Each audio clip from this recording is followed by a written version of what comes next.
वो मतलब रुकने का नाम नहीं ले रही और ईशान किशन बहुत बुरे तरीके से मार रहे हैं पाकिस्तान को।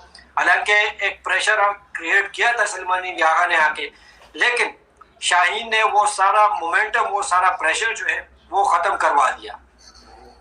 तो ये शाहीन शाह अफरीदी जो है, इनको आपको लग रहा है कि गलत नंबर पे लेकर आए इनको बॉलिंग के लिए, या ये इसी किस्म का खेल करते रहे काफी अरसे से?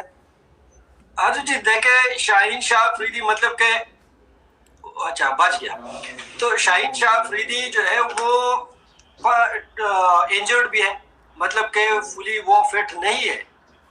2022 का वर्ल्ड कप हमने कुर्बान किया इसके लिए, शाहीन शाह अफरीदी के लिए। फिर उसके बाद 2024 का वर्ल्ड कप देखे, फिर 2023 का वर्ल्ड कप देखे, उसके बाद 2024 का वर्ल्ड कप, फिर चैंपियंस ट्रॉफी, तो ये एशिया कप हो गया। शाहीन शाह अफरीदी क्योंकि एक तो यहाँ पर स्पिनर्स को बहुत ज्यादा हेल्प मिल रही है, और शाहीन शाह अफरीदी हम ये नहीं कहते कि सिर्फ ये वर्ल्ड कप में उनकी परफॉर्मेंस नहीं है, उसको जबरदस्ती खिलाया जा रहा है। वो फिट नहीं है, उसने खुद पर काम नहीं किया, बहुत सारी गलतियां हैं। ईशान किशन जो है वो आउट हो चुके हैं इस वक्त, 77 रन बना के थी।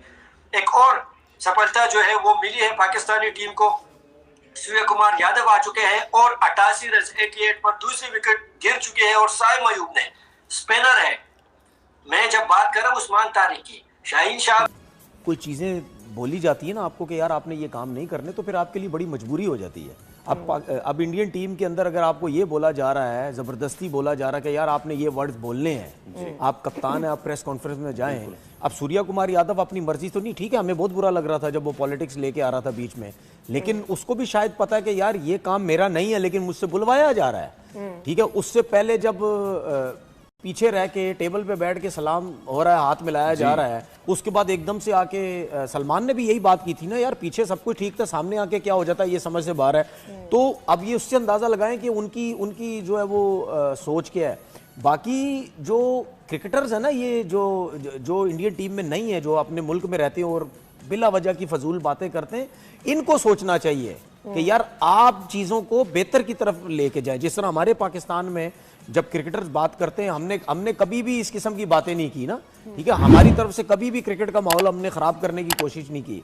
तो प्लेयर्स के साथ जाहिर सी बात है मजबूरी तो होती है। बाकी ये तो जरूर हमें नज़र आ रहा है कि पॉजिटिव हैं, ठीक है, पॉजिटिव उसने बातें भी की हैं, प्रैक्टिस सेशन भी बड़ा ज़बरदस्त नज़र आ रहा है, और पॉजिटिव आपको रहना भी पड़ेगा, आपको बॉडी लैंग्वेज अपनी दिखानी पड़ेगी, क्योंकि आपका जिस टीम से मैच है वो बहुत स्ट्रॉन्ग टीम है। ठीक है, उसके बाद हमें ये भी ज़रूर सोचना है कि ठीक है हमारा मैच हो रहा है, लेकिन हमें ज़रूर ये सोचना है कि हम बहुत पीछे हैं इनसे, जीत में बहुत पीछे हैं। अगर हम कल जीत भी जाते हैं तो फिर भी बहुत पीछे हैं। लेकिन मैं ये समझता हूँ कि मैं बार बार कह रहा हूँ, मेरी फीलिंग है कि पाकिस्तान जो है वो कल का मैच जो है वो जीतेगा इंडिया से।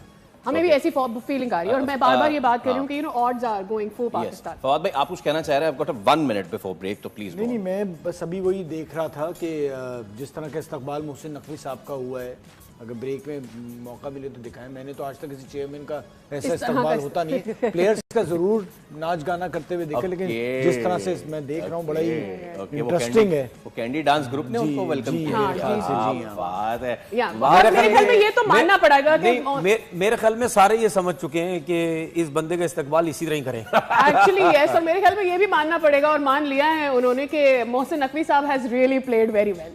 जनाब आपकी फिल्म का गाना है, स्वैग से करेंगे मोहसिन नकवी का स्वागत। एक ब्रेक ले रहे हैं, दोबारा हाजिर होंगे। Stay with us. See you after this. तो आ रही है उसके हिसाब से मैच तो हो रहा है, बहुत अच्छा साइन है कि मैच हो रहा है, और जिन्होंने महंगे महंगे टिकट खरीदे उन्हें बहुत ज़्यादा खुशी होगी कि मैच तो हो रहा है। जी बिल्कुल ऐसा ही है। महंगे टिकट्स, महंगी फ्लाइट्स, महंगा होटल स्टे, वहां तो हर चीज की एक मारामारी है। और कल हमें पता चल रहा था कामरान के अब वीजा देना भी बंद कर दिए थे कल से श्रीलंका ने, कि लोग बहुत हो गए कोलंबो में। बिल्कुल ऐसे है, और अच्छी न्यूज है, मैच हो रहा है। देखिए यार, इस मैच की तो बात भाई पूरी पता है वैल्यू कितनी है। लोग पूरी दुनिया से आते हैं यार, जहाँ कहीं भी मैच हो रहा हो, वो एनवायरमेंट नहीं मिस करना चाहते लोग, क्रिकेट के फैन, इंडिया पाकिस्तान के फैंस है, मैच होना चाहिए। तो मुझे लगता है कि अल्लाह करे पूरे 40 ओवर हो, अच्छी क्रिकेट देखने को मिले, उनके पैसे पूरे हो जाए, आने का मकसद जो था वो पूरा हो जाए, अच्छी क्रिकेट दिखे जाए। और क्या जबरदस्त एनवायरनमेंट है कोलंबो में, हम देख रहे हैं मीडिया, और जैसे शायद भाई रिपोर्ट्स दे रहे हैं, हमें फुटेज भिजवा रहे हैं प्रोग्राम के लिए, तो बड़ा अच्छा लग रहा है। और पाकिस्तान में देखे कितनी एक्साइटमेंट है, पाकिस्तान में मीडिया कैसे बात कर रहा है दोनों टीमों की, उनका मीडिया सिर्फ एक बंदे को डिस्कस कर रहा है, और नेवर नो सलमान भी आगा 5 आउट कर जाए, उस पे इतनी डिस्कस कर।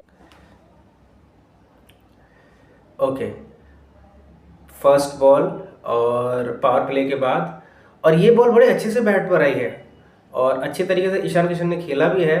और इसी के साथ is it his 50? No, he is on 46। So India is racing ahead 56 for 1।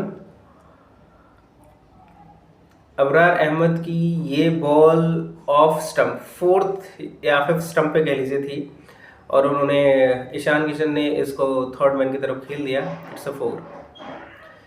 Okay, इस बॉल को उन्होंने काफ़ी माय गॉड शार्प हिट लगाई है और ये स्ट्रेट चौका गया। इसी के साथ ईशान किशन ने अपनी 50 पूरी कर ली है सिर्फ 27 बॉल्स में। इस पिच पर ये स्कोर करना, it's a tough job, very very tough job. 27 ball में 50 इज लाइक किसी बंदे ने 20 बॉल में 50 मार दी हो, क्योंकि पिच बहुत स्लो खेल रही है। और उन्होंने इंडिया के जो इनिंग है उसको पेसअप रखा है। हर कोई बातें कर रहा था अभिषेक शर्मा जी तो नहीं चले, पर किशन जी चल गए हैं, और किशन जी यहाँ पर अधर्म का नाश करने आए हैं। देखते हैं आगे क्या होता है, कितना लंबा ये चलते हैं। अबरार अहमद की ये 2nd ओवर है। Oh my God, 3rd consecutive boundary,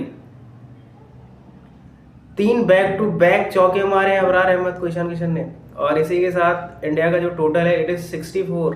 तो जो हम बात करें कि इंडिया का जो पावर प्ले में स्कोर होना चाहिए था अराउंड 60 या 65, तो मोर और लेस वही हो गया कि 7th ओवर में भी रन्स आ रहे हैं, तो ये भी क्या कम है। और मुझे समझ में नहीं आ रहा कि ईशान किशन जब पावर प्ले चल रहा था तब उतनी हिटिंग नहीं कर रहे थे जितनी अब वो करने लगे मिडिल ओवर्स में। मे भी शायद वो पिच को समझ गए हैं, ये भी समझ गए कि बॉल किस स्पीड से पिच पर आ रही है। इस पिच पे नए बैट्समैन के लिए रन स्कोर करना ईजी नहीं है, इट्स वेरी टफ। एक बार आप पिच को समझ जाते हो, उसकी किस स्पीड से बॉल आ रही है, कितना ड्रिफ्ट कर रही है, उसके बाद it is slightly easier to score runs.